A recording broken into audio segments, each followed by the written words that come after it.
oui et poste PM bi ban impact la ci am fallait-il enlever ça pour mu fast track wala mu fatt tarak en fait su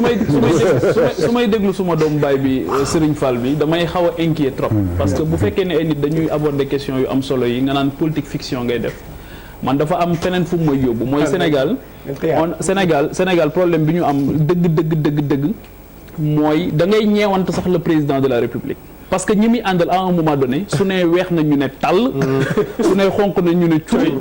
amul répondant contre proposition c'est-à-dire que te loolu daf ñuy sooy déglu d'habitude les partisans du chef de l'État daf lay yóbbu sax ci li Maman di wax Gondwana c'est-à-dire que à chaque fois man li ma seetlu pour parler des réformes et des réformettes mooy que ne boo xoolee réforme yi nga xamante ni dafay jëm trop ci wàllu politique lu ci bëri procédure d'urgence lay nekk rapidement ñu lijjanti ko mu jeex mais am na réforme yoo xamante nii nga xam finalité bi mooy soulager askan bi soulager seen i préoccupations suspicion parce que Babacar daf ko léegi en réalité rapport yi gën a mag ci àdduna yëpp c'est dañ koy basé ci perception rek ci li nga xamante ni président de la République def na pour man Macky Sall mooy président bi def diagnostic bi gën a leer avant mu ñëw magistrature suprême mais dafa def benn commande en termes de réforme fay ci xaalis bu bari Amadou Mahtar Mbow jiite ko ana CNRI liggéey bi ñu defoon diagnostiqué woon nañ institution yi de façon globale sans complaisance ba xam li nga xamante ni foofu la mbir yi di taxawee ak foofu la mbir yi di doxee yemuñu ci bu fekkee ne administration rek la ñuy wax mais def nañ fi benn séminaire ci wàllu administration am ñoo xamante ni dañ seen xam-xam dafa màcc ci wàllu diagnostic ñu ne leen diagnostiquer leen ñu sunu administration ba toucher du doigt les maux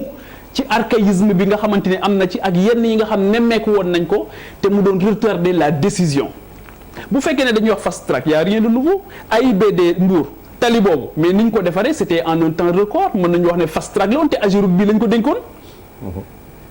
yaa ngi dégg mais fast track aussi suñ koy wax tey jii bu fekkee ne dañ ko parce que Bruno Le Maire daf fi def benn visite d'état bu gaaw boo xamante ni daanaka xamuñu luñ fi wut si woon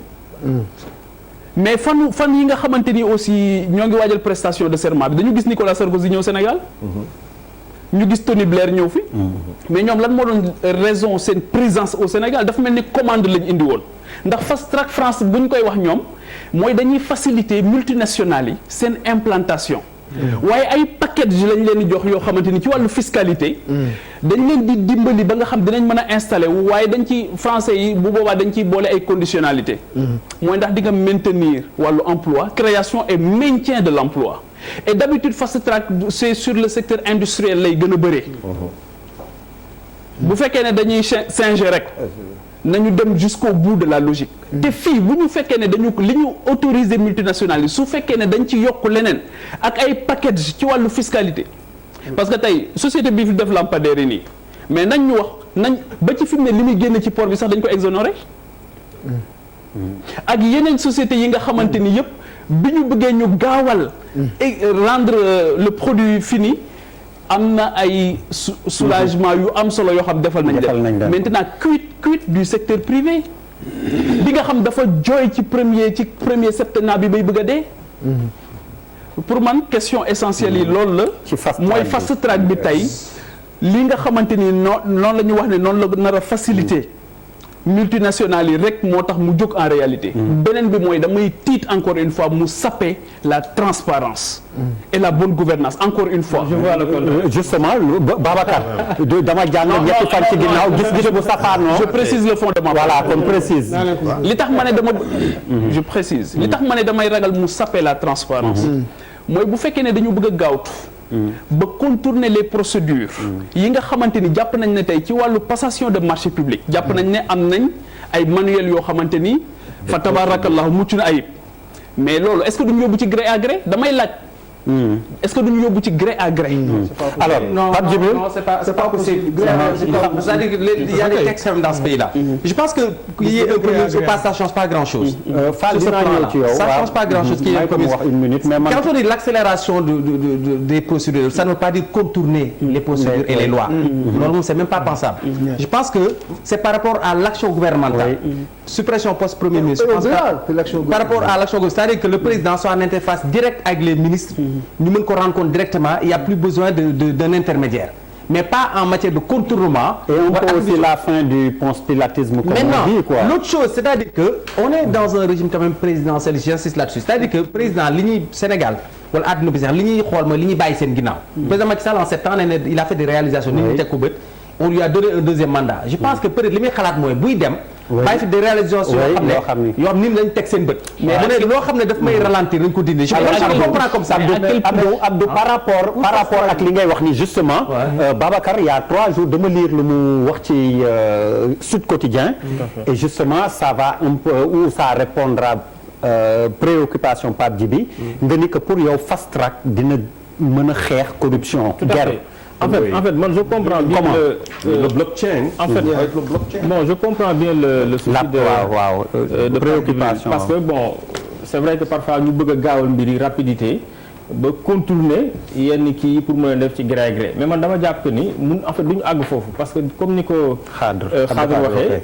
mbir yi lu muy gaaw ak lu ñu accélérer la cadence dañ koy def en conformité avec la loi c'est-à-dire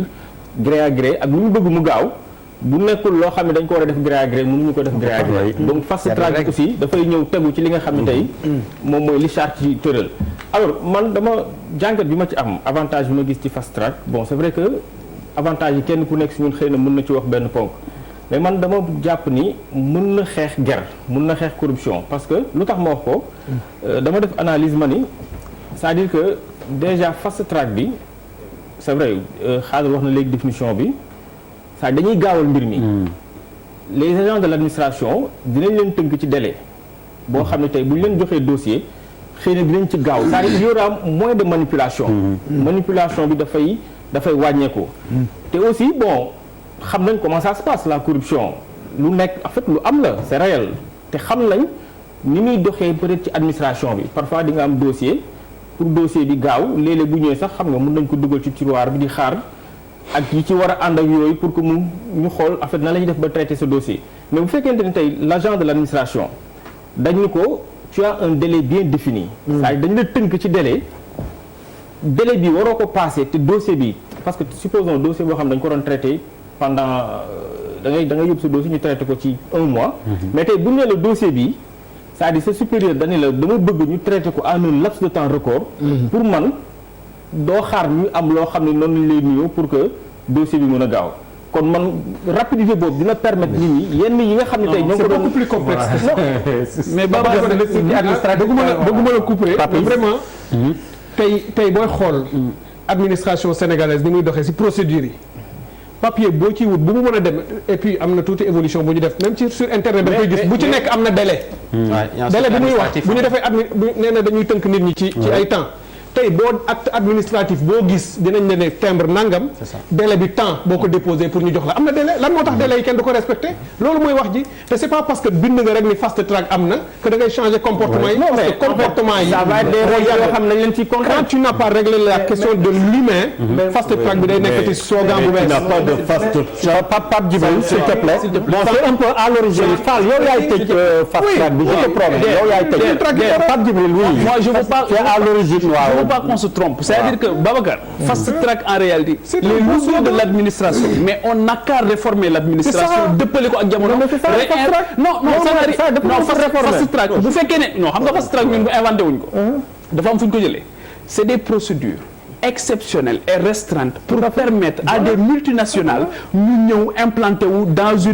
un climat boo xamante ni dinañ leen lever lu bari loo xamante ni am mais li nga yow. pourquoi c'est nécessairement les multinationales. non parce que dañu ko waa bàyyil ma génn. mais génnewul ko mais génnewul ko amagul équipe yi nga xamante ne war a lever yow nga toog toog lu la neex du wax ni ay kii multinational der xam nga génne wu ko xam nga sëriñ bi mu wax waaye mu continuer déglu ma non mais il faut mais li mu wax dafa grave sëñ Fall de toute façon bu yaa ngi mesurer li mu wax déglu ma Fall professeur Fall s'il te plaît mais déglu mais pour les multinationales mais dama lay conseiller xalal yoon pour les multinationales parce que Sarkozy ñëw na fi xaw ma keneen ñëw na fi ñëw na. non postulat bi mu demee moo baaxul. non non